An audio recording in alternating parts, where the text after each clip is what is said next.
Hello, horror fans, and welcome back to Dead by Daylight. In this episode, I'm going to cover the Trickster's Lore. Ji-Woon Hak thrived under the attention of others, energized by every eye that watched him and every tongue that spoke his name.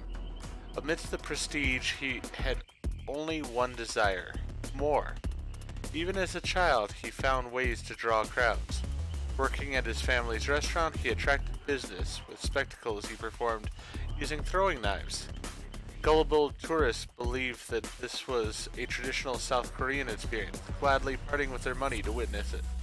Ji-Woon's father spent the restaurant's earnings on dancing and vocal lessons for his son, pushing him to attain the fame he never could. Ji-Woon did not disappoint. After years showcasing his abilities to nobodies at talent shows, he hit the track to stardom. Yoon-Jin Lee, producer at Mighty One Entertainment, recruited Ji-Woon into her training program. He transferred to a dormitory in Seoul where for 14 hours a day, he was crafted into a star, taught how to move and sing, how to carry himself with the right balance of confidence and modesty. Draining as the process was, it worked. Yoon-Jin selected Ji-Woon to join the band No Spin, bringing a raw energy to their tracks. Fame was almost immediate. Ji-Woon lived in a daze of interviews and adoration, and though the frenzied schedule exhausted his bandmates, he was invigorated. Each day was an affirmation that he was greater than the mediocrity society spewed out. But over time, the champagne grew stale. When he looked at his fans, he saw their joy and envy split 5 ways, thinned out between each band member. The validation that had surged through him left a desperate yearning for more. Ji-Woon kept up impressions, mimicking a charm long buried under loathing. He recorded the latest No Spin album with his bandmates, never missing a beat. After a lengthy lunch break, he returned to the studio to discover fate had granted him a gift. The scent of burning wires was unmistakable. He rushed to the control room, finding the door blocked by fallen speakers. On the other side, his bandmates pounded on the door, their cries accompanied by the crackling of flames. Ji-Woon called to them, dashing to the speakers, grabbing one, and, stopping, he froze. Each breath was a conscious, deliberate process requiring all his attention, the nearby cries hardly audible until he slowly backed away. And then he heard it. They were screaming his name as they burnt, screaming for him to save them. Ji-Woon, Ji-Woon, Ji-Woon, Hak. It was the most beautiful thing he'd ever heard. When the fire crew arrived, his tears were genuine. Ji-Woon was celebrated as a tragic figure, a hero who did all he could in a futile attempt to save his friends. Yoon-Jin paraded him through interviews until it was time to rebrand. He was reborn as the Trickster, a solo artist who produced his own songs, sporting a soft heart beneath a wild exterior. But away from concert setups and television stages, something darker grew. He targeted those who lived alone, coming to them in the night. The first was a college music student with a captivating voice. Ji-Woon woke him with a baseball bat to the skull, binding his arms and legs, gagging him with a rag duct taped into his mouth. He tortured him for hours, dissecting him alive. Yet there was something missing, a sound, a connection. He wanted to hear the victim's wondrous voice pleading as he cut his belly open, but all he received was muffled cries through a rag. He learned and adjusted. Victims had to be abducted, driven to an abandoned building where he could let their cries carry unrestrained emotion. He made music from them, prodding in the right places to evoke different types of shrieks and howls. Stabbing the quadratus lumborum elicited a long guttural wail, while slashing the carotid artery created a sound similar to a cat being strangled. There was an honesty in their suffering. Ji-Woon recorded each session, synthesizing and working them into his songs, hiding them behind layers of melodies. He was elated with his work. He left hints for police, arranging a mink boa from a recent photo shoot around a victim's slashed throat. For his next killing, he removed the teeth from a man that a boxer in one of his music videos was without.